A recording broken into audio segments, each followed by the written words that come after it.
nice one. Okay, so people, right there, as you can see, I have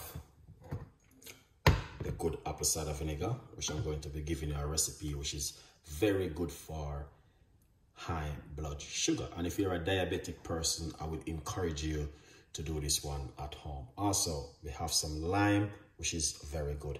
Okay, so what we're going to do, we're going to do a step-by-step recipe. All right, yeah.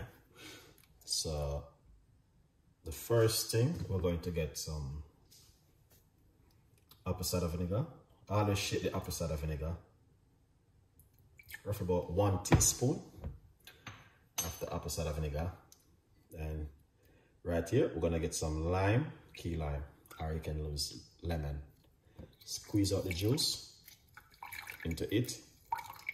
All right, just like this. All right. Then what you want to do, get some water and put it into it like that.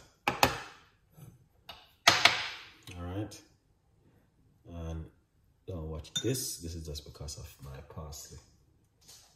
All right. Then what you want to do, give it a mix just like that. All right.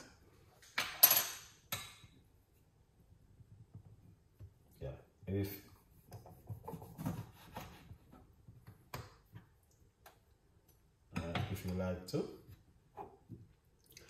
and if you like, you can put a slice of lime inside of it, or you can use lemon also. Don't watch that parsley leaf, okay? Beautiful one. Put this aside. All right, remember to get yourself a copy of my brand new book, From Poverty to Purpose. It's on Amazon at the moment. All right, yeah.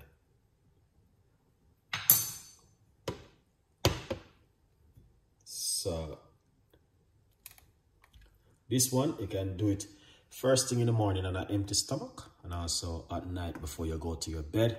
Is a very, very powerful drink. In the morning on an empty stomach, or just before you go to bed at night, and you will enjoy it. See you next time. Bye-bye.